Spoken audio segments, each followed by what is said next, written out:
ସକାଳୁ ସକାଳୁ ଆମର ଚିନ୍ତା ଥାଏ କଣ ଆଜି ଗୋଟେ ଚଟପଟି ଜିନିଷ ବନେଇବା ଯାହା ଟେଷ୍ଟି ବି ହେଇଥିବ ଆଉ ସୁନ୍ଦର ବି ଦେଖାଯାଉଥିବ। ନମସ୍କାର, ମୁଁ ସଂଯୁକ୍ତା ହୋମ୍ କିଚେନକୁ ଆପଣଙ୍କୁ ବହୁତ ବହୁତ ସ୍ୱାଗତ କରୁଛି। ଆଜି ମୁଁ ବନେଇବି ଚୁଡ଼ାର ଉପମା। ଚୁଡ଼ା ଏଠି ମୁଁ 2 କପ୍ ନେଇଥିଲି। ଏହାକୁ ଆମେ 2 ଥର ଧୋଇଦେବା। କଡ଼ରେ ତେଲ ଗରମ କରିକି ଗୋଟା ଜିରା ଫୁଟେଇଦେବା।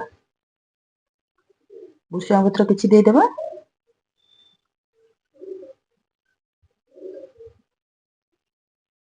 ଭୃଷଙ୍ଗ ପତ୍ର ଫୁଟିଲା ପରେ କଞ୍ଚା ଲଙ୍କା 2ଟାକୁ ଚିରିକି ପକେଇଦେବା। ପିଆଜ 2ଟାକୁ ମୁଁ ଏଠି ଚପ୍ କରିକି ଦେଇଥିଲି। ପିଆଜ ଟିକେ ଭାଜି ହେଲା ପରେ ଚିନାବାଦାମ 1/2 କପ୍ ଦେଇଦେବା। ଚିନାବାଦାମ ଏମିତି ପକେଇକି କଲେ ବହୁତ ବଢିଆ ଟେଷ୍ଟ ଲାଗିବ। ଚିନାବାଦାମ ଟିକେ ଭାଜି ହେଲା ପରେ ଫୁଲକୋବି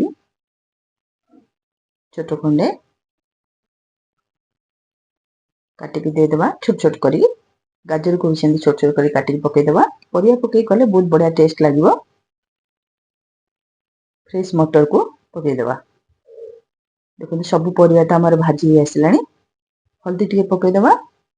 1 ପିଞ୍ଚ ହଳଦୀ ପକେଇଦେବା। ଲୁଣ ସ୍ୱାଦ ଅନୁସାରେ ପକେଇଦେବା।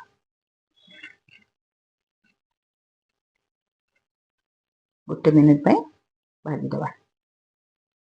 ପରିବା ସବୁ ଭାଜି ହେଲା ପରେ ଟମାଟରକୁ ଦେଇଦେବା। ଟମାଟର ଏଠି ମୁଁ 2ଟା ପକେଇଛି। ଟିକେ ଚଟପଟି ଲାଗିବା ପାଇଁ, ଟିକେ ଖଟା ଖଟା ଲାଗିବ।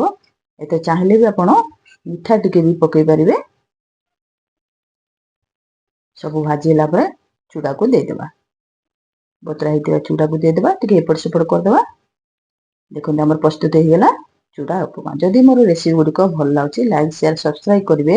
ପାଖରେ ଥିବା ବେଲ୍ ଆଇକନ୍ କ୍ଲିକ୍ କରିବେ, ଯାହାଦ୍ୱାରା ଆମର ଅପଲୋଡ ହେଉଥିବା ନୂଆ ନୂଆ ଭିଡ଼ିଓର ନୋଟିଫିକେସନ ପାଇବେ। କମେଣ୍ଟ ଦ୍ୱାରା ଜଣାଇବେ କେମିତି ଲାଗୁଛି। Thank you for watching.